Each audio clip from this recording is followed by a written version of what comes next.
In this video, we will discuss about the circular flow of income, a key concept in the discussion of macroeconomics. Now, what the circular flow of income means and how we are going to approach it, that will be the subject of this video's discussion.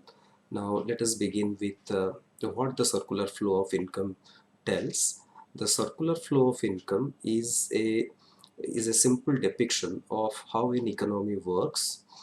How an economy works, we can better appreciate if we consider or if we divide the economy to be consisting of some major sectors.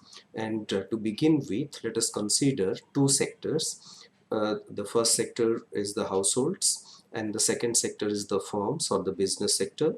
Now, in these two sectors, how interaction takes place and and how economic activity is organized, that we will be discussing.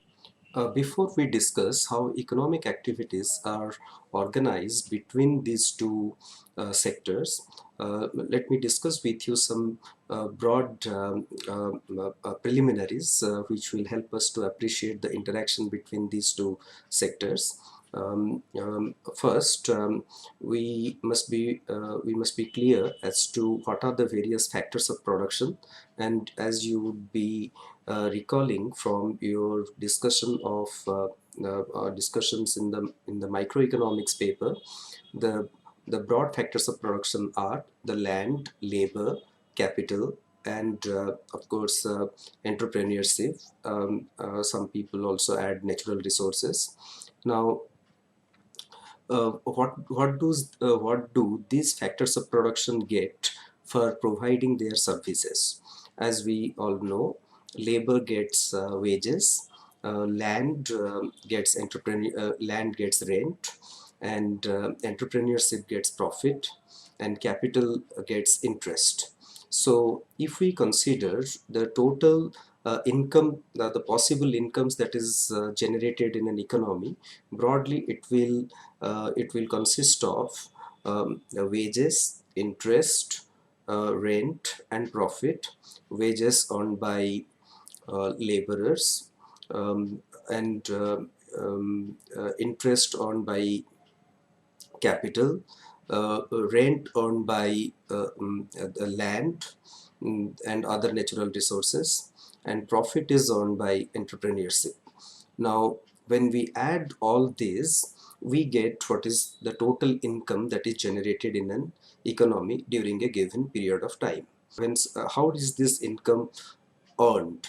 This income is earned when factor payments are made, the incomes are earned. Rather, why factor payments are made and how production activity is organized in an economy, that you can appreciate if we look at the circular flow of income. Let us have a look at that uh, on the screen. As you can see, the circular flow of diagram is a simple depiction of the macroeconomy. It illustrates GDP as spending, revenue, factor payments, and income. Now, factors of production are the land, labor, capital, natural resource, and of course we have added entrepreneurship, and the factor payments are accordingly wages, rent, interest, and profit. Now, what we are saying is we are starting with a two-sector economy. We are considering that there are two sectors or two broad segments in the economy. The first segment is the households, and the second segment is the business or the firms. Now, what do the households have? The households, they are the owners of the factors of production. They either sell or rent their services to firms, and for providing these services they are given an income. And as far as what other thing the households do, they with the income that they earn, they buy goods and services. And as far as firms are concerned, what kind of activities they are involved in. They are hiring the factors of production, and because these factors of production go to make goods and services, and also they after producing the good, in any case they are producing the good to sell it in the market and to make a profit. So they sell goods, they produce goods and services and sell it in the market. Now how activities are connected between the households and firms, let us see them a bit more closely. We are introducing the market for factors of production, and because this the services of households are availed by the firms through the market for factors of production, and in turn the farms are giving wages, and which goes as income to the households.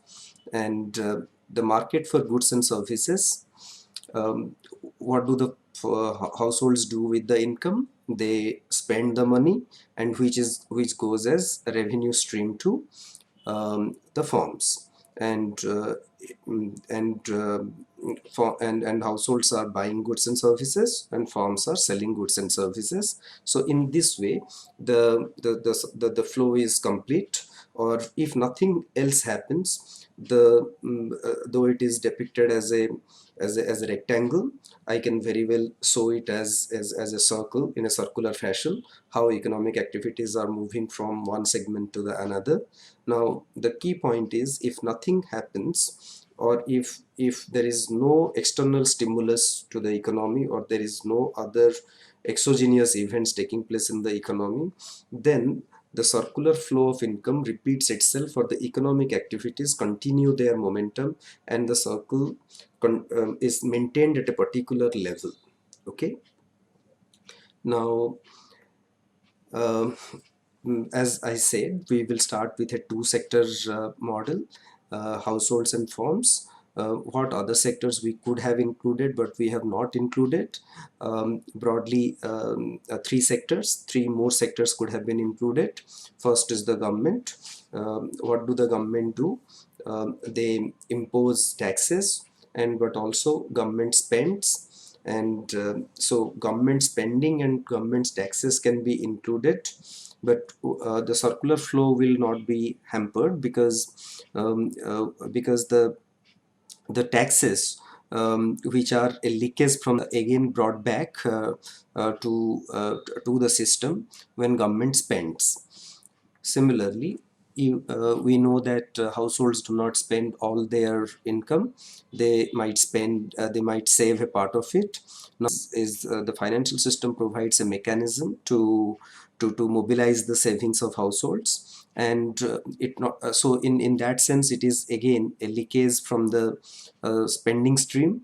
So what the circular flow diagram at the backdrop, it is conveying us one message, that total income in the economy will be equal to total expenditure, because we all know when somebody spends, it becomes somebody else's income. Now if we consider the entire economy, if we consider everybody's spending, then it would also mean it has gone as income of some other segment, some other cross section of people. Now when we take a totalitarian view, the sum total of expenditures have to be equal to sum total of income. So in other words, total income is equal to total expenditure. This identity is conveyed through the circular flow of income, and we showed it through the two sector model, that how the income stream and is matching with the spending stream, so that there is no leakage from the system, and the system maintains at a particular level of equilibrium. Okay. Now when we are adding new sectors, because we said there are two sectors, households and firms. When I am adding the the financial system, now what happens, what we are saying, the part of the income which is generated is not going as spending, but a part of it is taken out and is is kept outside the spending stream. In that way, it is a leakage from the spending. But the financial system is not only mobilizing savings, but it is also channelizing the savings to where they are needed, in terms of investment, because when investment is made in the economy, it is made from the savings only. Now, so when investments are made, it is a form of spending. So the leakage from the spending stream, which was in the form of savings, comes back to the system in the form of investment spending. So one form of leakage has been made through with another form of spending. And we say that that is the financial system is making the difference in the entire picture. But on the whole, the total income becomes equal to the total spending. Now, similarly, we said the government sector, it could have been another sector we could have added in this diagram. It would have only made the arrows, more arrows, and the entire look of this diagram quite clumsy. But the essential point is, when I am adding government is taxing away a part of the income. Now, when government is taxing away a part of income, and the tax is the money which could have been spent but could not be spent because of government's intervention.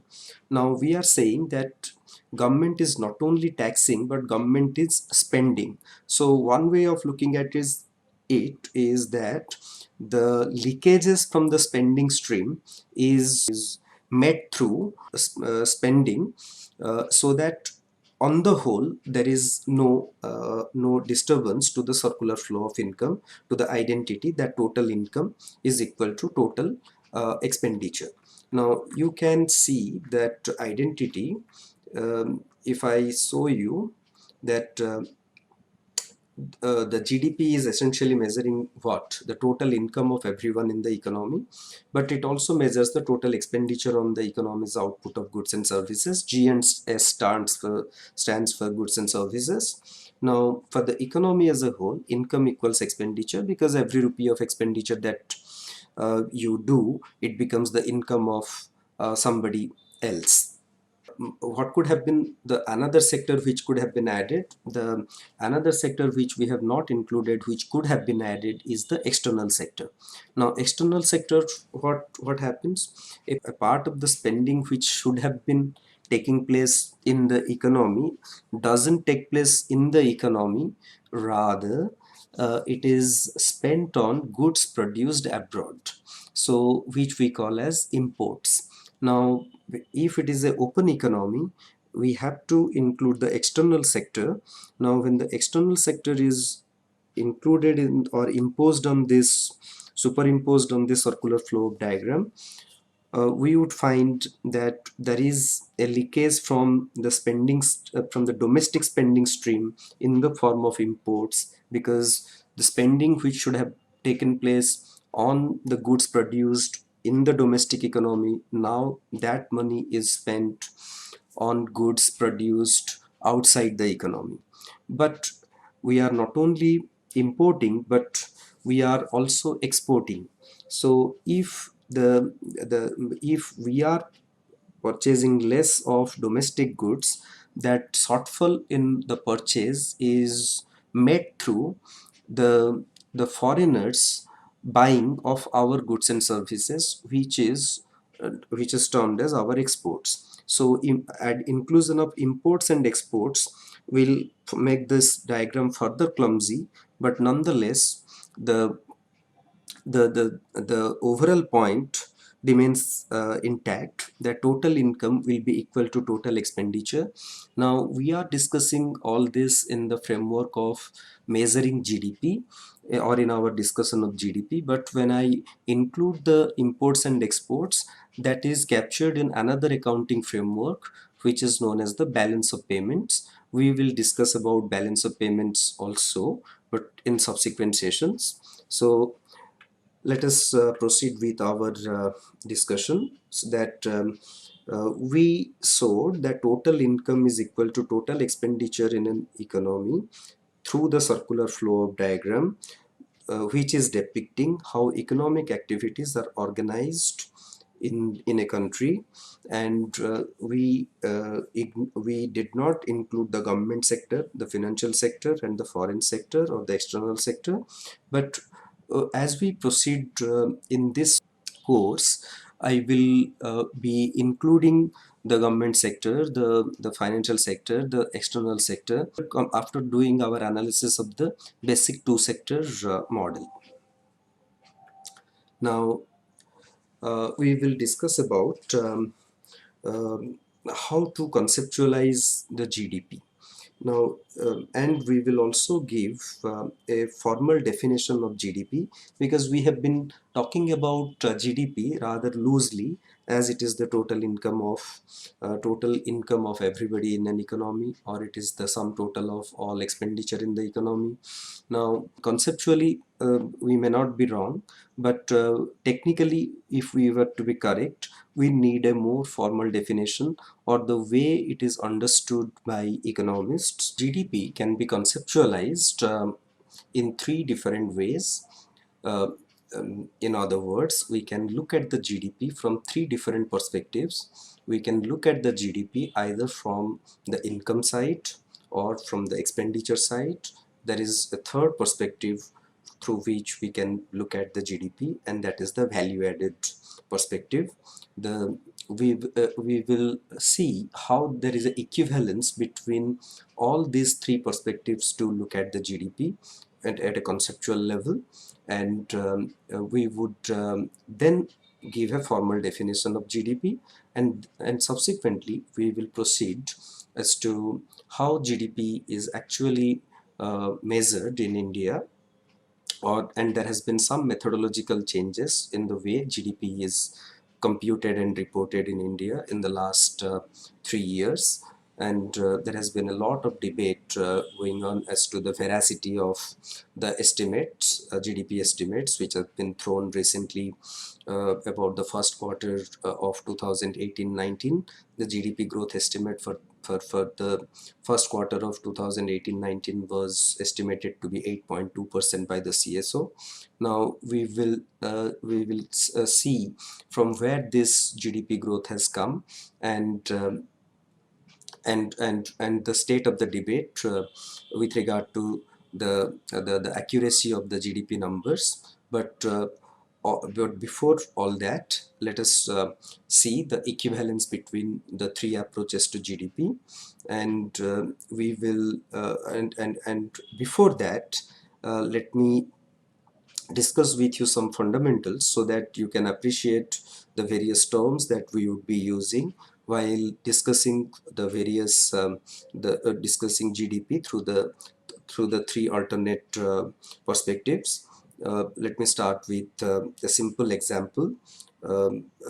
Suppose a farmer is producing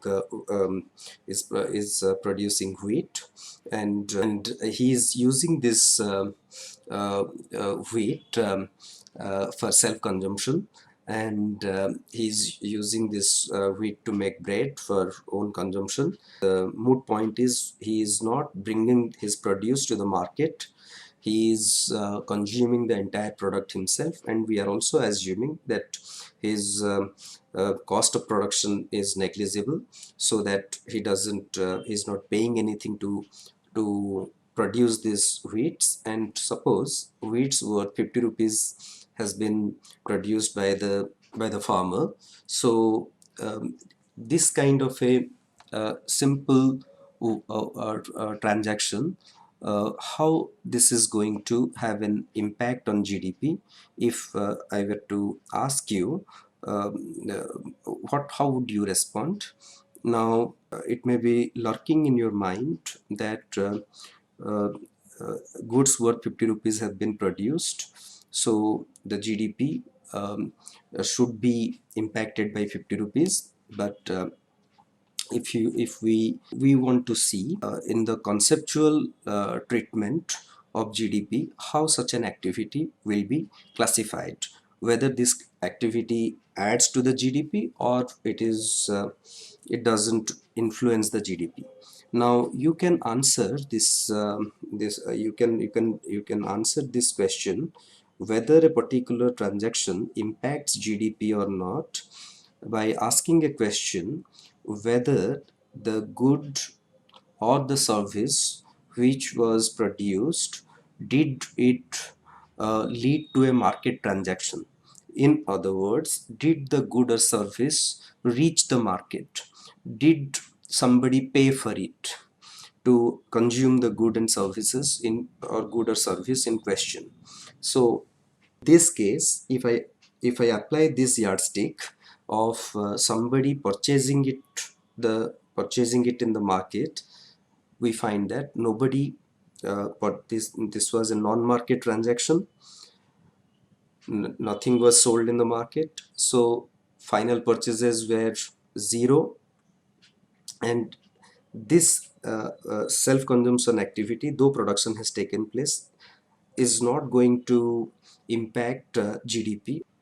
Now suppose we are saying this farmer, instead of consuming the wheat himself, he sells it to a baker, and the baker transforms this wheat by using additional inputs,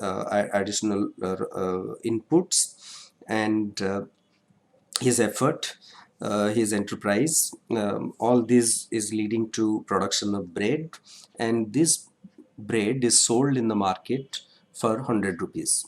And when people buy this bread for 100 rupees, we are saying that consumption expenditure takes place worth 100 rupees, and in this case we would say that GDP is affected by 100 rupees.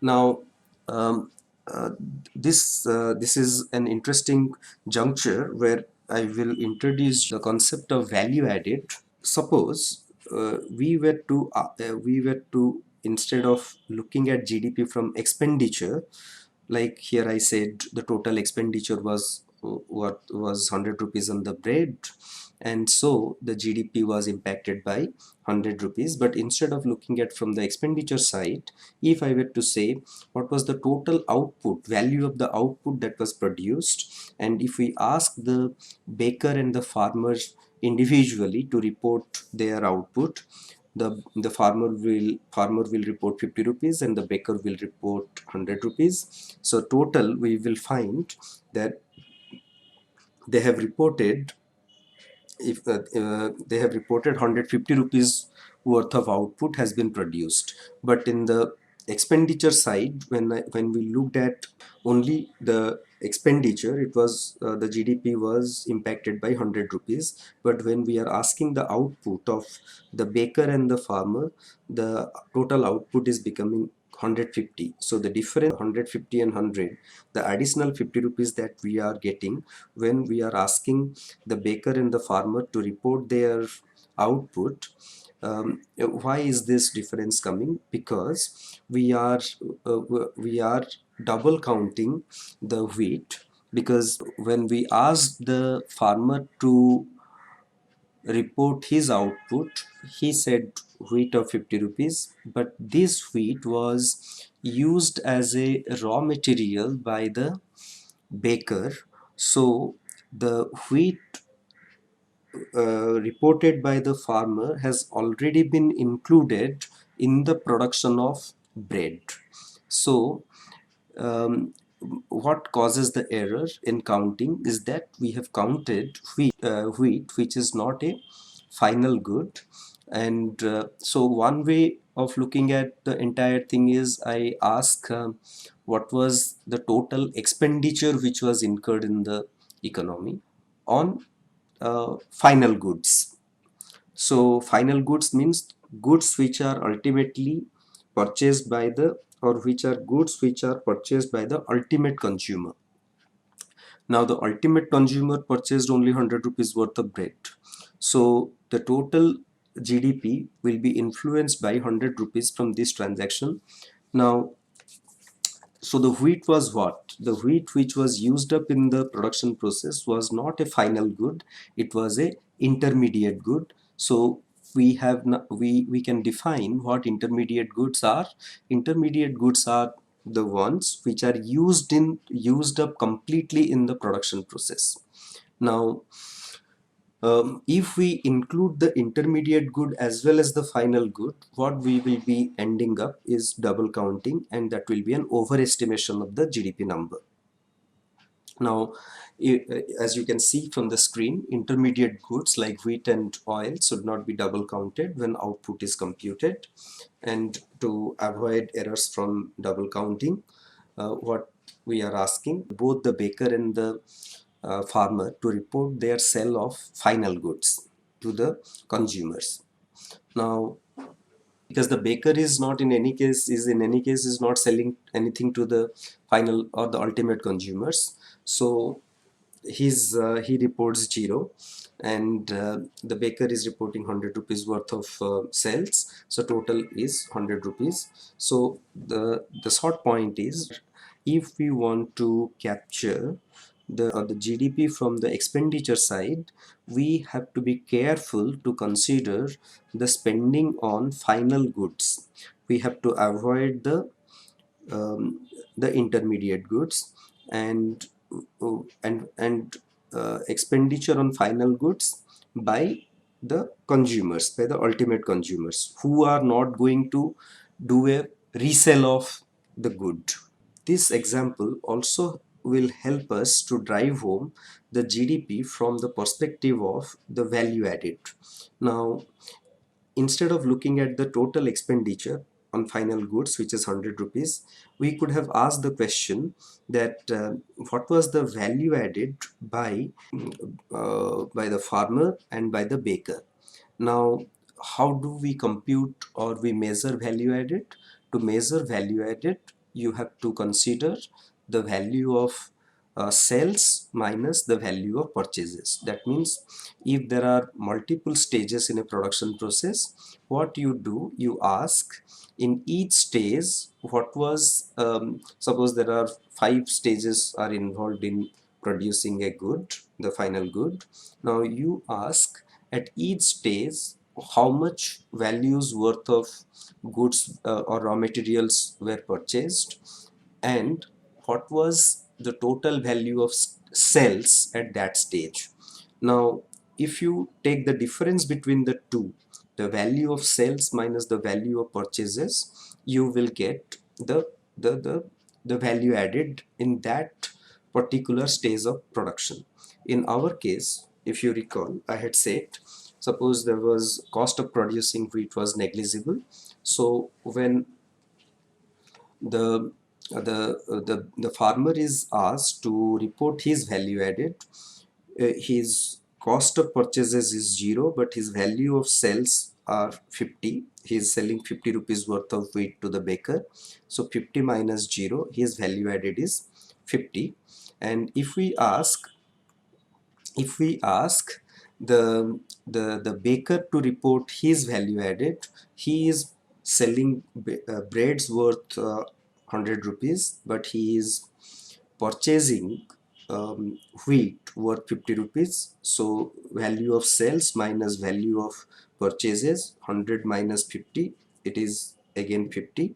So if we ask the value added by the farmer and baker and sum it up, we get 50 plus 50, 100 rupees. And recall, this 100 rupees was also the value of GDP from the expenditure side, because 100 rupees worth of final goods were sold to consumers.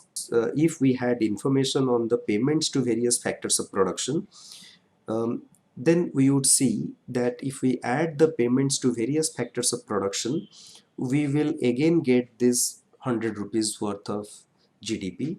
In other words, we have looked at the GDP from three. We are looking at the GDP from three different perspectives. The first is the expenditure perspective. Second was the value added perspective. Third is the income perspective. Though the numbers are not given, I will show you in subsequently in other examples where the factors of production, the payments to various factors of production information uh, for them when are given, how all of them add up also to the GDP obtained from the expenditure side. We are now at an interesting juncture to introduce a few more concepts. Now, I will discuss with you now the concepts of what is known as inventory, and let us see what inventories are. It's all the bread which was produced by the baker could not be sold, and mm, he keeps a part, some of the bread, unsold bread, to be sold in a subsequent day. Or then what? How do we treat those unsold breads? The unsold breads are a part of the inventory. Now, also the baker, it is not necessary that the baker uses of all the wheat that he had purchased from the farmer to produce breads. Perhaps suppose he had he had kept half of the wheats unused, and and uses only half, the rest half. Now the unused wheat is also a part of the inventory. Now, so what inventories are? A firm's unused raw material or unsold output, and the change in, suppose in a particular, because we are measuring GDP during a given period of time. Now, suppose during at the beginning of the period, there was the inventory stock was, suppose, X, and the inventory stock at the end of the period was, suppose, Y. Now what we are saying, the Y minus X is what does that number tell? Y minus X would indicate the inventory investment or the addition to inventory during a given period of time, and this is treated for our purpose or for analytical purposes as a final good. Please keep this way of looking at the inventory investment, because we will be using this particular concept. It will We will be using it subsequent in our subsequent discussions, and it would come quite handy to see the equivalence of GDP from the three alternate perspectives. Okay. Now, another concept, which is investment. We will now introduce that concept. Suppose the baker is finding brisk sales over the past few months, and he wants to scale up his production activity.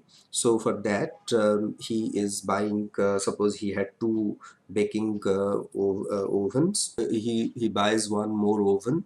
He buys a few more baking racks. Now, what are what how do we characterize these goods like an oven or a baking rack? Because they are not like wheat or any other raw material or intermediate good which is used up completely in the production process, because the oven would be available for use not only in say this year, maybe for next year also. Okay. So we are now at a point to introduce what is known as the concept of investment.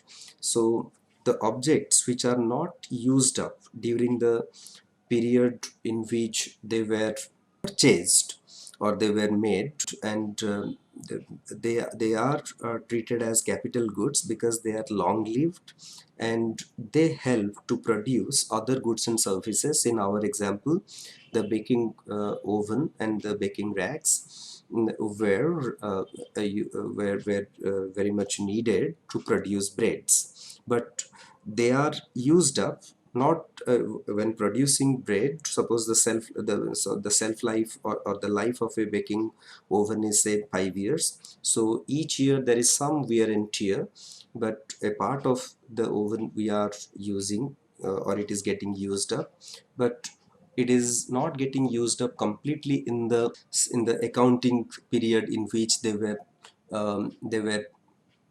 purchased. Okay, this concept of wearing out takes us to the concept of what is known as the concept of net investment.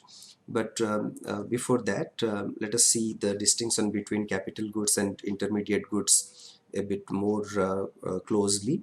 They are similar in that they are both used to produce other goods, but they are dissimilar also in that capital goods are not used up completely like intermediate goods. Okay, and the total quantity of a country's capital good is nothing but is termed as its capital stock. And what is investment? It's investment is the change in capital stock, as we said, inventory investment. So the change in inventory from the during the beginning and the end of the period is called the inventory investment. The change in the capital stock between the beginning and the end of an accounting period will be treated as investment. So if the baker began the year with stock of 500 rupees worth of ovens and ended the year with stock of 800 rupees of ovens, so he is considered to have invested 300 rupees worth of ovens during this specific year. Now, so we are talking about a few concepts. One is we talked about intermediate goods. We talked about inventories.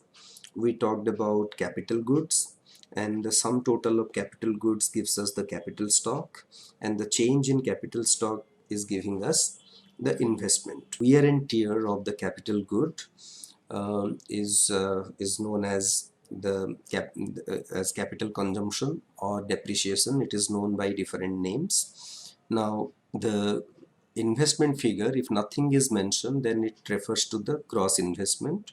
But if after accounting for depreciation we get the net investment, now what is the difference between or the significance of gross investment and net investment? You would have come across in your accounting paper that companies provide for for a depreciation allowance. Now, what is the significance of the depreciation for a company and for a discussion of the macroeconomy? When you are making new investments, at the same time a part of the existing investment is wearing out. So if I do not take care to replenish the capital goods which are wearing out, then my production process itself will not be sustainable.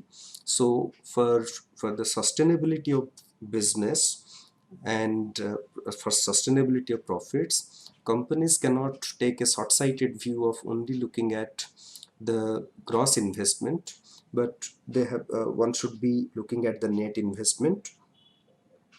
And the depreciation allowance which a company provides for, it ultimately helps it to replenish the capital goods once the shelf life of the capital goods are over.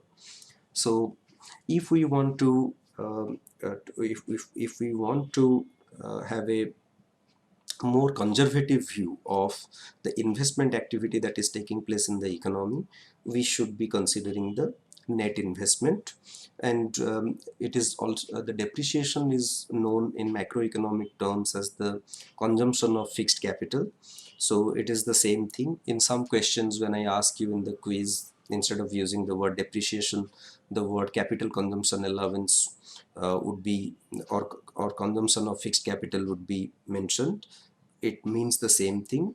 Please pay attention to the different terminologies which are used to convey the same thing. So all that we have been discussing in the last 15-20 minutes is summed up in this slide. What it tells, it tells that how different activities are showing up in the GDP. See, at the very first, you see the farmer is producing wheat, but he is not selling it in the market, so it doesn't affect consumption, the consumption, the expenditure, the way it is treated in GDP in any way. So GDP is not affected in the very first uh, line. In the second in this arrow, what we find that the wheat is sold to the baker. The baker is um, using the wheat to produce bread, and that sale of bread, if it takes place completely, it is adding to the consumption expenditure. If a part of it is not sold, it will go as inventory. Now if you can see that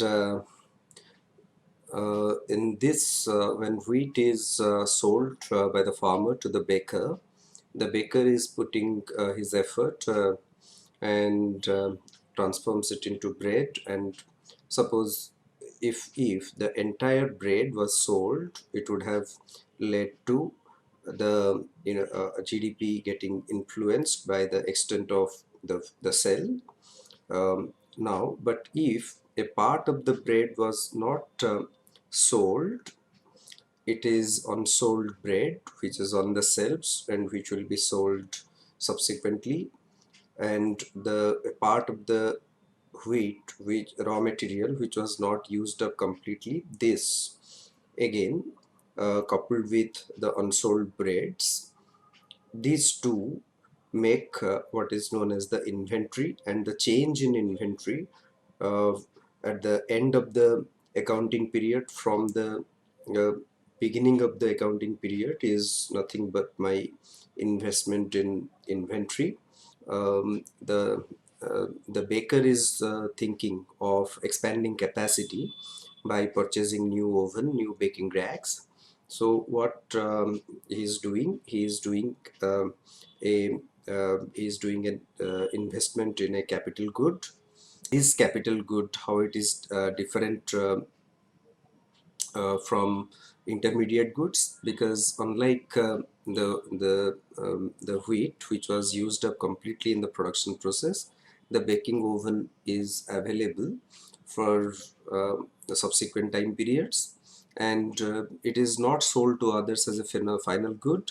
So what we call it as the investment.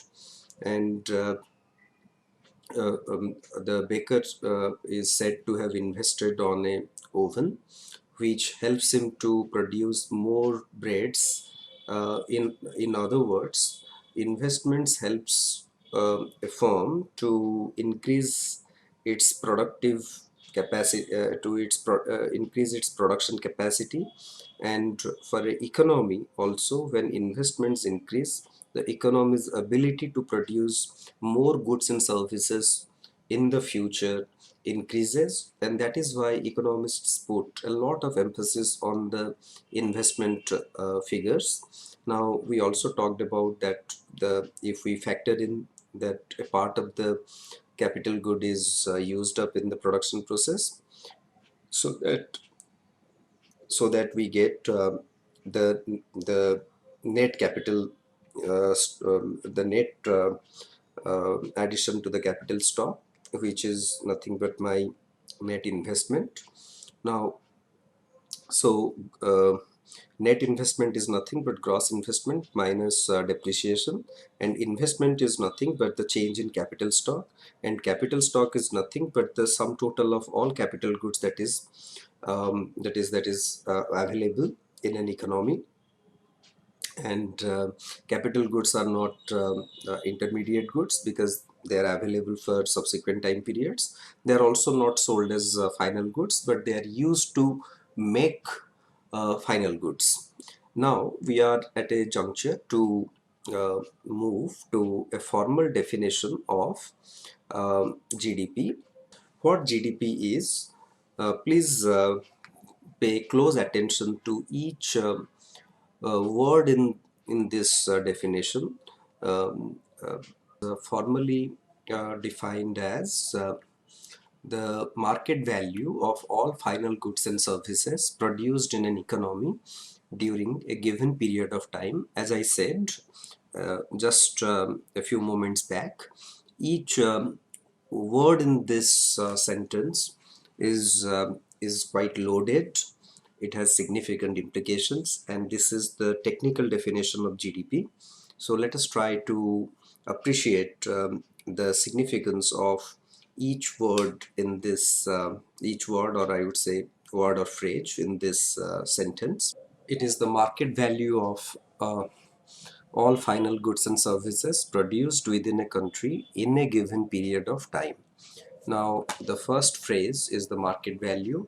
Now, market value, why we are talking about market value? Because so many goods and services are produced in an economy, and it is simply not possible to add oranges to apples. So we need a common denominator to express all the goods in one unit, so that we can add and come out with one number, and which will be easy to comprehend. So we are considering goods and as well as services. We will see just after a few moments, but uh, the point here is a market value of all goods, so as to bring so as to express GDP in one unit. Okay, and generally the unit that is used is the is the uh, is the rupee or the dollar, as the context may be. So by the same token, because we are talking about market values, things that do not have a market value are by definition excluded. So for instance, the work you do at home, suppose if you engage a maid and you pay the maid, say suppose 5,000 rupees per month, then that spending is a part of GDP. But because you do not engage a maid and you do it yourself, the work you do it yourself, that doesn't add to the GDP. So please take note of that, market value of all goods and services. Now we are talking about final goods. The word final is very crucial because we are not considering intermediate goods. Okay, and intermediate goods are used up in the production process. So we consider only final goods, because by including the intermediate goods, it would lead to an overestimation of GDP, because we will be double counting or multiple counting of the same good. Okay, now we are talking about goods as well as services. So GDP includes tangible goods and also intangible services. Like, now we, this is important, produced. So things which are produced means we are talking about things which are produced in the time period under consideration. Suppose we are considering the GDP in say 2016-17. So what it means is all the goods and services that were produced in the financial year 2016-17 will only be considered. Goods which were produced before the financial year 2016-17 will not be included. And the goods must be produced within a country's geographical boundary. So we are not interested if a good is produced by the domestic the domestic residents but working elsewhere. So goods may be produced by engaging the services of foreigners, that is immaterial. Or we consider things which are produced within India. If we are talking about India's GDP, things within India's geographical boundary, irrespective of who are the owners of the factors of production.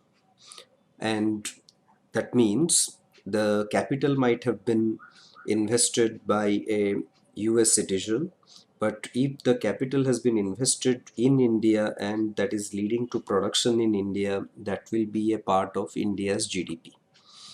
We will see what happens when or how it is treated when the domestic factors of production go and work abroad, how it impacts the national income accounting.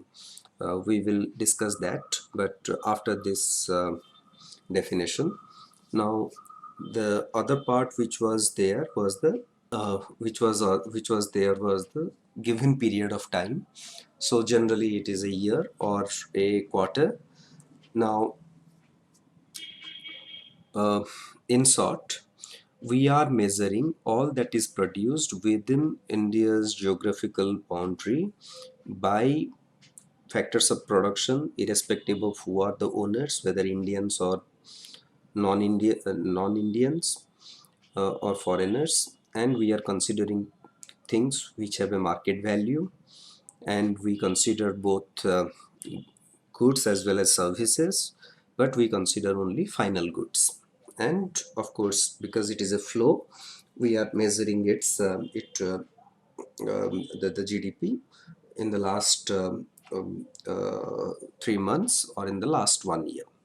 Now we will be spending some time on seeing the equivalence of the three approaches to look at the GDP.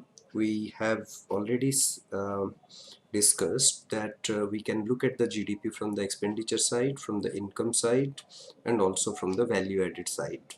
Now, let us see that equivalence through some examples so that the concept is driven home more effectively.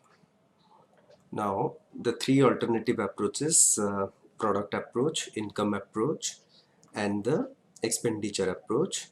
So, why all the three approaches would give us the same GDP? If we ask this question, the answer is because they have to be same, because by definition they are measuring the same thing from three alternate perspectives. Okay, now if you recall in the bakery example, all the three approaches will give us the same GDP because we considered only one product. The final good, the output, which was actually available for the consumers to buy, was equivalent to 100 rupees, and we and that was the expenditure side, how much consumers spent on final goods. But if we look at it from the value added approach, we asked the farmer and baker to report the value added uh, by each one of them, and the important concept in the value added approach or the product approach was value of output minus value of inputs purchased from other producers. And if you see, as I just said, why the three approaches would be equivalent, they must be by definition, because an output produced is purchased by someone and results in income to someone. So the total output which was as per the value added or the product approach is nothing but the value of a product or that bread which was 100 rupees. Why it was 100 rupees? Because the factor incomes that were generated in the production process was equivalent to 100 rupees. We had not given the component wise details, but if those details were available, if you see, to make that product there must be enough incentive for the baker to produce that bread. Now what happens? Mm, some raw material is used, some space is required to um, have the factory to, and you need a retail outlet, and all those cost money. When you are manufacturing bread, you are using electricity, you are using some labor resources. Now you are making payment to all those factors of production. You have invested capital, and on the capital you are paying an interest. So if you take this price of 100 rupees is arrived at by adding the payments to all the factors of production, which in other words is nothing but the cost of production. Now the cost of production in microeconomics, what it was, the cost of production also included a normal profit. Okay, so we are saying that for the enterprise of the baker, apart from the payment to other factors of production which he has hired his own efforts, the payment to his own efforts, without which it doesn't make sense for him to be in business. So if we add all that, which is the cost of the bread, which is 100 rupees, and this 100 rupees worth of bread is sold and purchased by the ultimate consumers. So from the expenditure side it is 100 rupees, from the income generated approach it is the 100 rupees, and from the value added approach also we have seen it is 100 rupees. The income approach is nothing but we are looking at the cost of production in a different way. Okay, because what are the various factors of production which are engaged in producing that bread, and they need to be rewarded, to engage them in that production activity. So we are looking at the same thing from alternate perspectives, which is giving rise to the three approaches. And the fundamental identity of national income accounting is what, total production is equal to total income is equal to total expenditure. And why they are equal? Because they have to be equal by definition, because you are looking at the same thing from three different angles, or from three different perspectives. Now let us look at the equivalence of the three approaches by taking a more concrete example.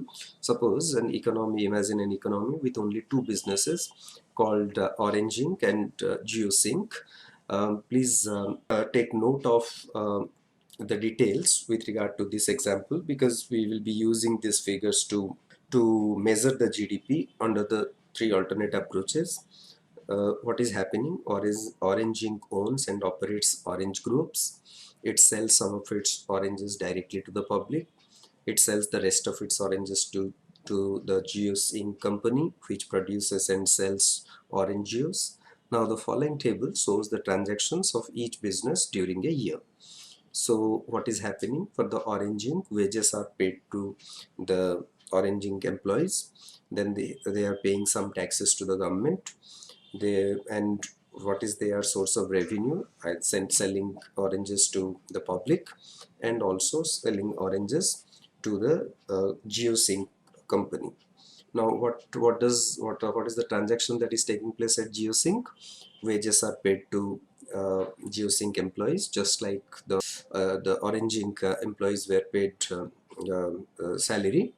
Now the GeoSync also is paying taxes to government, and also it is making payment to buy the raw material, which was oranges purchased from Orange Ink, and of course it is getting some revenue from sale of the orange juice. Now this is what the numbers are. Now if I were to ask you that let us compute the GDP in this context, from the expenditure side, from the income side, and from the value added side, and let us see how they turn out to be. Let us look at the expenditure side, and please remember, whenever any example or any exercise is given to compute the GDP, please always use the expenditure approach, because it is the easiest one, and you can then cross check whether the other when you are measuring the GDP using the other two approaches, whether it is giving you the same result as you got it from the expenditure side. Now from the what was the GDP by expenditure from the expenditure perspective? The sale of final good to the ultimate consumer. So from the Orange Ink perspective, The oranges it is selling to public, so that is used for consumption.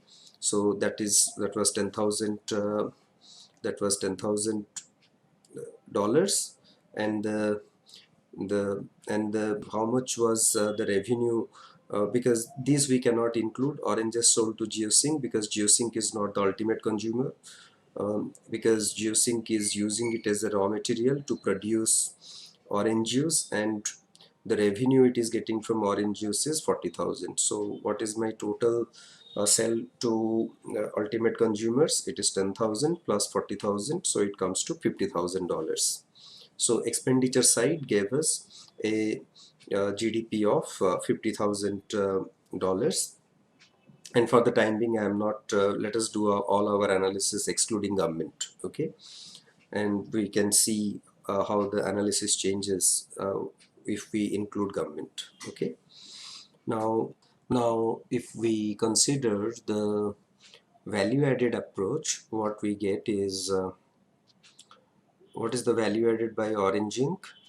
It is selling oranges. Uh, we get the value added by asking the question what was the value of sales minus the value of purchases. So for oranging, the value of sale was $35,000, and what was the value of purchase? It was assumed to be zero because no information is given. So $35,000 minus zero, it is $35,000. For the geosync, the total revenue was $40,000, and the value of purchases is how much? It is purchasing worth $25,000. So we have to, because these oranges of $25,000 was part of this $35,000, so we must exclude this $25,000. And that is what the when we ask the question value added, that is what is done. So the value added by geosync is $40,000 minus $25,000, which is $15,000. So $35,000 from here, and 40 minus 25, $15,000 here. So 35 plus 15 again gives us $50,000 worth of GDP by the value added method. So we just saw that we are getting the same GDP whether we are looking it from the expenditure side or from the value added side. Of course, we have not considered